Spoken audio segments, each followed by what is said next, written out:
Hi friends, welcome to Mohana's kitchen. இன்றைக்கி நாம் பார்க்க போகிற ரெசிபி மீன் வறுவல். ரொம்பவே வித்தியாசமான மசாலாவை பயன்படுத்தி தான் இன்றைக்கி இந்த மீன் வறுவலை பார்க்க போகிறோம். நான் வஞ்சர மீனை பயன்படுத்தி தான் இந்த மீன் வறுவலை செய்ய போகிறேன். நீங்கள் வஞ்சர மீன் மட்டும் இல்லைங்க, எந்த மீனாக இருந்தாலும் இதே மசாலாவை பயன்படுத்தி செஞ்சுக்கோங்க. சரி வாங்க, இந்த சுவையான மீன் வறுவலை செய்கிறதுக்கு வீடியோக்குள்ளே போகலாம். மீன் வறுவலுக்கு நான் இன்றைக்கி 1/2 கிலோ வஞ்சர மீன் எடுத்து வச்சுருக்கேன். இதெல்லாம் வாஷ் பண்ணிவிட்டு தலை வாலெல்லாம் எடுத்துகிட்டு நடுவில் இருக்கக்கூடிய அந்த ஸ்லைசஸை மட்டும் எடுத்து வச்சுருக்கேன். எனக்கு பார்த்திங்கன்னா கிட்டத்தட்ட ஒரு 6 பீஸ் கிடச்சிருக்கு. ஸோ நல்லா இந்த மாதிரி வெட்டி வச்சுருக்கேன். அடுத்து நம்ம மசாலாவை ரெடி பண்ணிடலாம். அதுக்கு ஒரு பவுலில் 3 டீஸ்பூன் அளவுக்கு குழம்பு மிளகாய் தூள் சேர்த்துக்கலாம். இந்த குழம்பு மிளகாய் தூளில் பார்த்திங்கன்னா மிளகாய் தூள், மல்லித்தூள், சீரகத்தூள், சோம்புத்தூள், மிளகுத்தூள் இது எல்லாமே இருக்கும். அதனால தான் 3 டீஸ்பூன் அளவுக்கு எடுத்திருக்கேன். அடுத்து இது கூட 1/4 டீஸ்பூன் அளவுக்கு மஞ்சள் தூள், 1 டீஸ்பூன் அளவுக்கு கரம் மசாலா, 2 டீஸ்பூன் இஞ்சி பூண்டு விழுது, 1 லெமன் ஜூஸ் பிழிஞ்சு வச்சுருக்கேன். இதை சேர்த்துட்டு அடுத்து இது கூட தேவையான அளவு உப்பு சேர்த்துட்டு நல்லா பிசைஞ்சிக்கலாம். தேவைப்பட்ட கொஞ்சமாக தண்ணியை தெளிச்சிட்டு பிசைஞ்சிக்கோங்க. நான் இன்றைக்கி தண்ணி எதுவும் ஆட் பண்ணல. நம்ம சேர்த்த இஞ்சி பூண்டு விழுது, லெமன் ஜூஸோட ஈரமே கரெக்டாக இருக்குது. அதனால் நான் எக்ஸ்ட்ரா தண்ணி எதுவும் ஆட் பண்ணல. பாருங்கள், நல்லா பிசைஞ்சிட்டு நல்லா இந்த பதத்துக்கு மசாலாவை பிசைஞ்சு வச்சுக்கோங்க. ரொம்ப தண்ணியெல்லாம் வேண்டாம். ரொம்ப தண்ணியாக இருந்ததுன்னா மீனோட மசாலா ஒட்டாது. அதனால தான் இப்போ மசாலாவும் ரெடியாக இருக்குது, மீனும் ரெடியாக இருக்குது. ஃபஸ்ட்டு நம்ம மசாலாவை கொஞ்சமாக எடுத்துக்கிட்டு மீனில் அப்ளை பண்ண ஆரம்பிக்கலாம். மீனை லெஃப்ட் ஹேண்டில் வச்சுக்கோங்க, மசாலாவை ரைட் ஹேண்டில் அப்ளை பண்ண ஆரம்பிங்க. மீனோட எல்லா இடத்துலையுமே மசாலா நல்லா படுற மாதிரி அப்ளை பண்ணிக்கோங்க. ஒரு இடத்துல அதிகமாகவும் ஒரு இடத்துல கம்மியாலாம் இல்லாமல் எல்லா இடத்துலையும் ஈவனாக இருக்கிற மாதிரி அப்ளை பண்ணிக்கோங்க.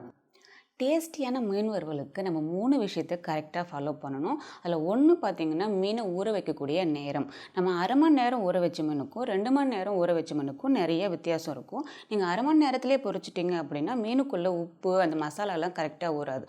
ஆனால் மினிமம் 2 மணி நேரம் ஊறினதுக்கப்புறமா மீனை வறுத்திங்க அப்படின்னா மீனில் உப்பு மசாலாலாம் கரெக்டாக சேர்றதுனால பயங்கர டேஸ்டியாக இருக்கும். செகண்ட் ஒன் பார்த்திங்கன்னா மீனில் சேர்க்கக்கூடிய உப்போட அளவு.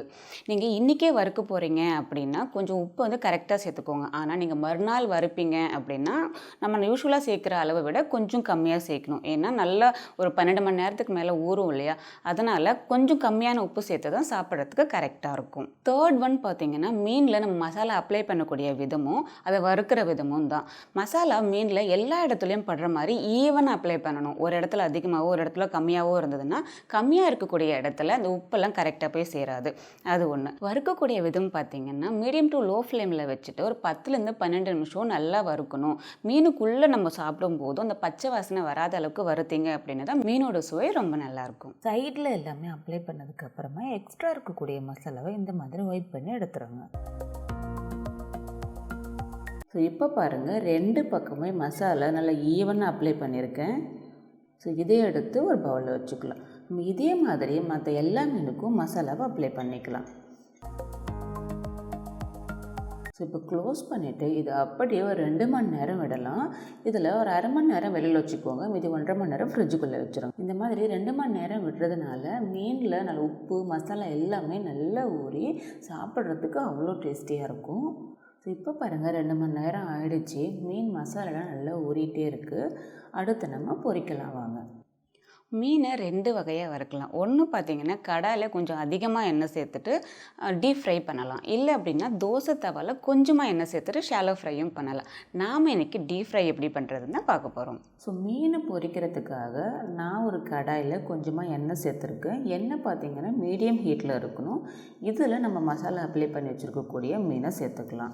அடுப்பு பார்த்திங்கன்னா மீடியம் டு லோவில் வச்சுக்கோங்க. நீங்கள் எண்ணெய் சூடாகிற வரைக்கும் மீடியமில் வச்சுக்கோங்க. மீனை சேர்த்த உடனே மீடியம் டு லோக்கு மாற்றிக்கோங்க. நீங்கள் மீடியம் ஃப்ளேமில் வச்சு மீன் வறுத்தீங்க அப்படின்னா வெளியில் இருக்கக்கூடிய மசாலா நல்லா வறுப்பட்டிருந்தாலும் உள்ளே இருக்கக்கூடிய மீன் வறுப்படாது, நல்லா பச்சை ஸ்மெல் வரும். ஒரு பக்கம் நல்லா பொரிஞ்சிடுச்சு பாருங்கள். ஸோ இப்போ அடுத்த பக்கத்துக்கு நம்ம திருப்பிக்கலாம். ஒரு பக்கம் பொரியறதுக்கு கிட்டத்தட்ட ஒரு 3லேருந்து 4 நிமிஷம் எடுத்துக்கும்.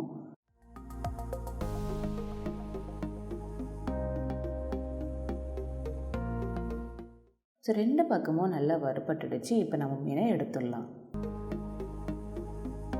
பாருங்கள், நல்லா கரெக்டான பதத்தில் வெந்திருக்கு.